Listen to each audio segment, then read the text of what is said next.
The letter was still in his coat pocket when he found it. My husband, on our wedding night, folded small, the way you fold something you mean to keep close, and it had my handwriting on the outside, and it was not addressed to him. I watched him take it out. I watched him turn it over in those big, careful hands. And I remember thinking in the strange, flat way you think when the worst thing is happening slowly, that the kerosene lamp made his face look older than 19. We were two children in a room we were now supposed to share for the rest of our lives.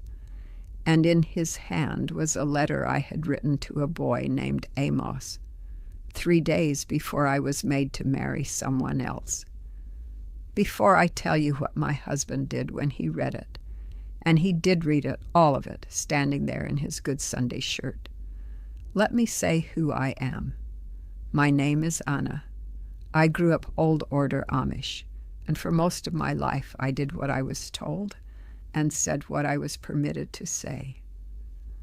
I am an old woman now, and on this channel I finally tell the stories I was never allowed to speak out loud. If there is any part of you that has ever stayed quiet to keep the peace, subscribe and like this video and tell me in the comments. Were you ever made to choose something you did not choose? I read every one. I was 16 years old when they married me off. I need you to understand that in my community, in those years, this was not a scandal. It was a Tuesday. A girl finished her schooling at 14. After that, she learned the things a wife learns: the canning, the mending, the bread, the tending of the little ones. And somewhere in there, quietly, the men of two families would begin to talk. Not the girl, the men. My father and a man named Jonas Baylor sat at our kitchen table one November evening, with coffee going cold between them, and by the time the lamp was lit, they had decided that I would marry Jonas's son, Gideon. Nobody asked me. That is the part people outside cannot hold in their minds. They imagine a girl being asked and saying yes too young, but I was never asked. The arrangement was a kindness in their eyes. Gideon's family had good land. My father had 7 other children and not enough of anything. A match like that was security, and security was love. And love was a word we did not say out loud anyway. Here is what the world does not understand about how it worked. It moved fast and it moved quiet, and both of those things were on purpose. By the time a girl knew what was being decided, it was nearly decided. By the time she might have objected, the objecting itself had become the sin, the pride, the willfulness, the putting of her own small wants above the order of things. To say no was not to refuse a man. It was to refuse God and your father and the whole shape of the world you had been born into. And once you were baptized, and I was, there was no door left that did not lead to shunning, to losing every face you had ever loved. So when they told me I would marry Gideon Baylor in the fall, I said the only thing a good girl could say. I said, if it is the Lord's will. And I went up to my room, and I did not cry where anyone could hear me, because the walls in an Amish house are thin, and a crying girl is a proud girl, and I had been taught that better than I had been taught to read. But there was Amos. Amos Stoltzfus had grown up on the farm that bordered ours. We had walked the same lane to the same one-room school for 8 years. He was the boy who carried my books when my hands were full, who left a bird's nest on our fence post once because he knew I liked to look at how things were made. We had never so much as held hands. In my world, that was nearly a marriage in itself. That quiet, that knowing, that way his eyes found mine across the singing on a Sunday night and stayed a half second too long. We had said nothing. We had said everything. We were waiting, the way the young wait for the time when waiting would be allowed to end. And then my father lit a lamp over cold coffee, and the time ended before it began. 3 days before my wedding, I did the only forbidden thing I had ever done in my life. I sat at my window with a stub of pencil, and I wrote Amos a letter. I told him I was being married to Gideon. I told him it was not my choosing. I told him, and my hand shook so hard the words came out crooked, that if I had been given even one say in the whole of my life, I would have spent it on him. I did not write it to send. I knew I could never send it. I wrote it because there was a thing inside me that was going to die unsaid, and I could not bear to let it die without it existing somewhere, even once, in my own hand. I folded it small, and like a foolish girl, I did not burn it. I tucked it into the pocket of the coat I had laid out. No, I have to be honest with you, even now. I tucked it into Gideon's coat by mistake.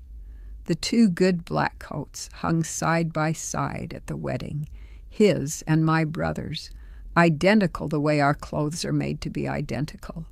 And in the rush and the noise and the 300 people, I slipped my letter into the wrong pocket, meaning to take it back, meaning to burn it after. And then there was no after that was mine anymore. Let me step out of this story for a moment. I want to say something here, and then I will go on.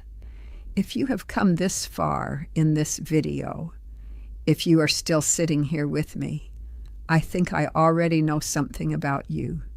I think you have spent a great deal of your life inside walls that someone else built, deciding things that someone else decided, and you are only now late, standing in a room that is finally your own, and not quite knowing what to do with the quiet of it.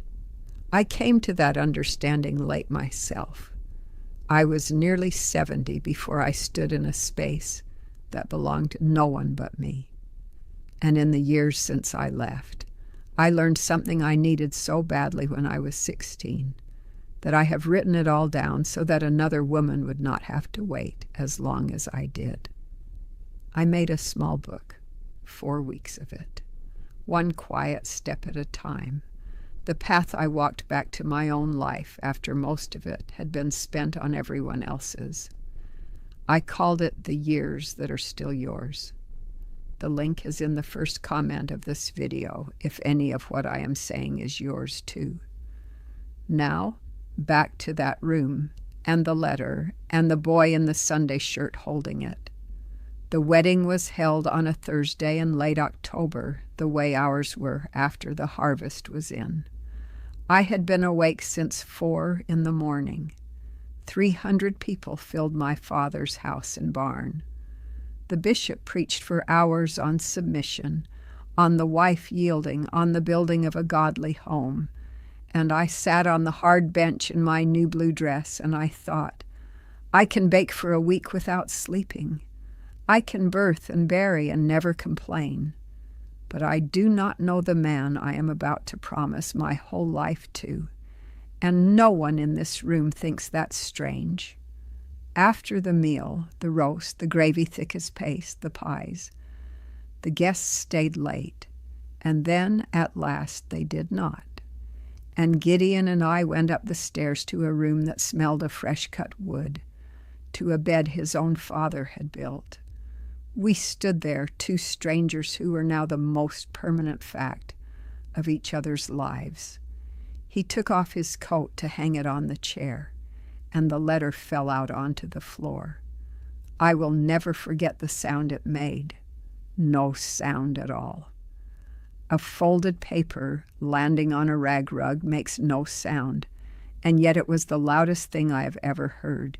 He bent and picked it up before I could move. He saw my name was not on it.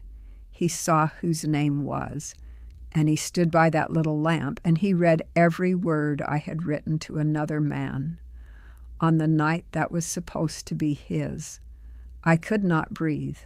I waited for the anger.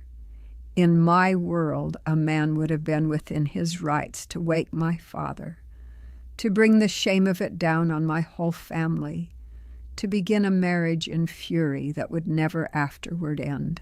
I stood against the wall, and I waited to find out what kind of life I had just been sentenced to.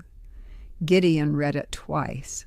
Then he folded it back along the same creases, slowly, the way you handle something that belongs to someone else.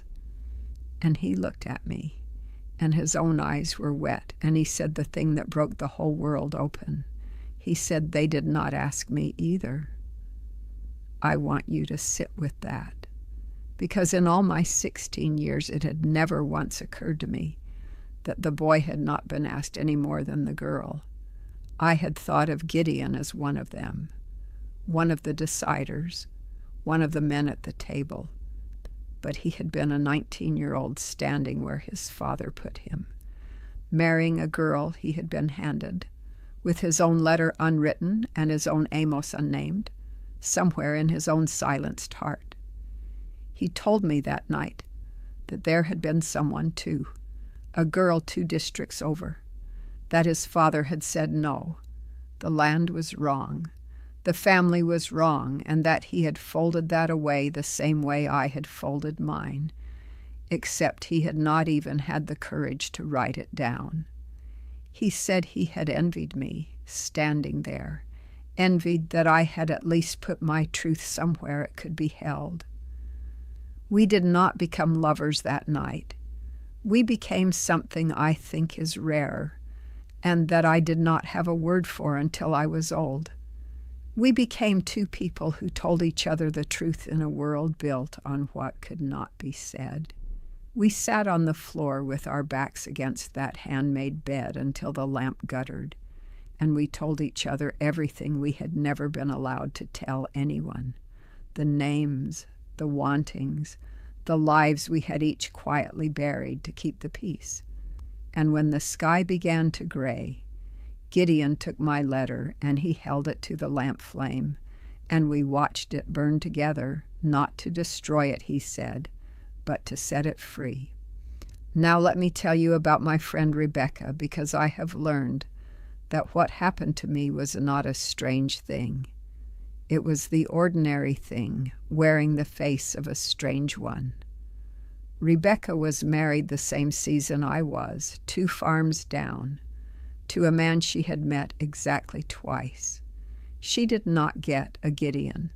She got a husband who never asked her a single question in 40 years that he did not already know the answer to. She told me once, when we were both old women shelling peas on her porch, that she had spent her entire marriage being spoken for, that she could not, at 73, remember the last time anyone had asked her what she wanted. Not which pie, not which dress, what she wanted of her one life. She said it plainly, the way you say a thing you have stopped crying about. And then she went back to the peas.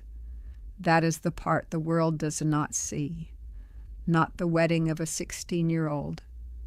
The 40 years after it, in which a woman slowly forgets she was ever a person who could want something.